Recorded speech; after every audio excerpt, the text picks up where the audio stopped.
जय बागेश्वर धाम सरकार, जय बालाजी सरकार। दोस्तों, आप सभी लोग जानते हैं कि 14 मार्च 2025 को जो है होली का पर्व है, होली का त्योहार है, रंगों का त्योहार है।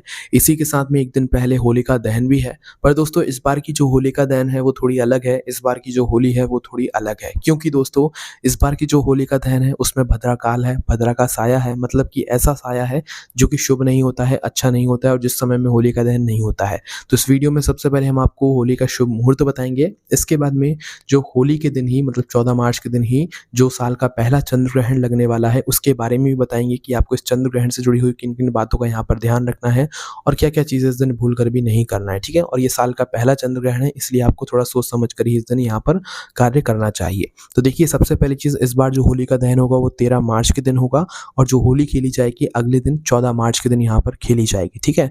इसके बाद में दोस्तों, जो 13 मार्च का दिन रहेगा, जो गुरुवार के दिन रहेगा, इस दिन पूर्णिमा व्रत और होलिका दहन होगा और 14 मार्च के दिन जो रंग वाली होली होती है वो यहाँ पर आप सभी लोग खेलने वाले हो, ठीक है? इसमें विशेष बात यही है कि फाल्गुन पूर्णिमा के दिन जो है यहाँ पर पूर्ण चंद्र ग्रहण भी रहने वाला है और होलिका दहन के दिन यहाँ पर भद्रा काल काल का जो है साया भी रहने वाला है। तो देखिए, सबसे पहले हम भद्रा काल का आपको साया बता देते हैं। इस साये के बीच में कोई भी अच्छे या अमांगलिक कार्य नहीं होते हैं, मतलब अच्छे काम नहीं किए जाते हैं।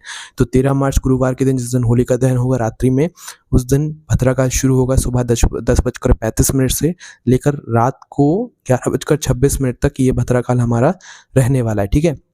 और ये जो भद्रा है ये पृथ्वी लोक पर है, मृत्यु लोक पर है और ये जब मृत्यु लोक पर ये भद्रा होती है, इसका साया यहाँ पर होता है तो ये बिल्कुल भी अच्छी नहीं होती है। तो इसलिए 13 मार्च के दिन सुबह 10 बजकर 35 मिनट से लेकर रात को 11 बजकर 26 मिनट तक आप थोड़े कुछ विशेष नियमों का पालन कीजिएगा, है ना? क्योंकि ये समय बिल्कुल भी अच्छा नहीं रहेगा। अब इसके बाद में बात करते हैं होलिका दहन की। जितने भी लोग होलिका दहन करने वाले हैं, अपने घर पर होली मनाने वाले हैं, अपने घर पर होली जलाने वाले हैं, बाहर होली जलाने वाले हैं, उन सभी लोगों के लिए बात है कि होलिका दहन का इस बार एक शुभ मुहूर्त है। उसी शुभ मुहूर्त में आपको होलिका दहन मनानी है, अन्यथा फिर वो होलिका दहन सही नहीं रहेगा, ठीक है? तो 11 बजकर 26 मिनट तक तो यहाँ पर हमारा भद्रा काल का साया रहेगा, तो इस समय तक तो आपको होलिका दहन नहीं करना है। 11 बजकर 26 मिनट के बाद से आप होलिका दहन कर सकते हैं। तो होलिका दहन का शुभ मुहूर्त है वो 13 मार्च गुरुवार के दिन रात्रि को 11 बजकर 26 मिनट से लेकर रात्रि को 12:30 बजे तक रहेगा।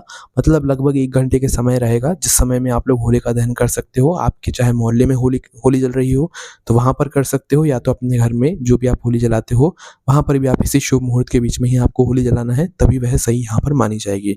और जितने भी लोग होलिका दहन के जलने के बाद होली की राख को अपने घर के अंदर लाते हैं, भाई वो जैसे भी करते हैं वो वैसे कर सकते हैं, उसमें कोई भी दिक्कत परेशानी नहीं होती है। वो अगले ही दिन होता है, मतलब सुबह-सुबह जल्दी लोग होली की राख को उठाकर अपने घर में लाते हैं और उसे लाल कपड़े में बांध कर रखते हैं। तो कुछ सभी लोगों का अपना-अपना एक तरीका होता है होलिका दहन की राख के उपयोग करने का, ठीक है? इसके बाद में दोस्तों अब हम बात करते हैं 14 मार्च के दिन की, जिस दिन साल का पहला पूर्ण चंद्र ग्रहण रहेगा।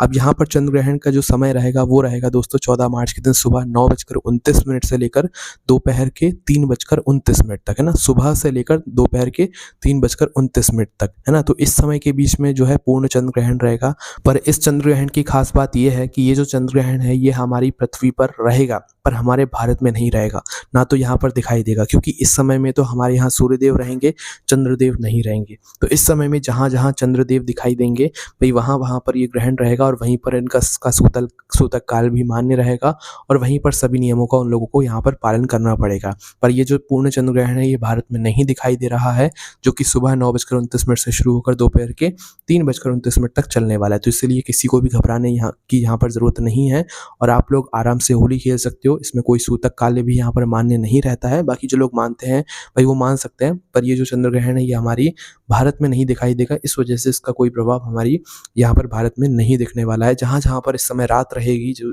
बाहर के देशों में, वहाँ-वहाँ पर इसका प्रभाव रहेगा और उन लोगों को इन नियमों का यहाँ पर पालन करना पड़ेगा, ठीक है? तो आप लोग जो है होली वगैरह खेल सकते हो, कोई दिक्कत नहीं है। 9:30 बजे के बाद भी होली खेल सकते हो, क्योंकि ये चंद्र ग्रहण हमारे यहाँ पर नहीं रहेगा, ठीक है? तो इसलिए आप लोगों को इस बात का ध्यान रखना है और आराम से होली खेलना है बिना किसी टेंशन और परेशानी के। और होली के दिन आप लोगों को भगवान के साथ भी होली खेलना है, भगवान को भी गुलाल चढ़ाना है, अपने घर में जो भगवान है उनको भी गुलाल चढ़ाना है, गुलाल से होली खेलना है उनके साथ में।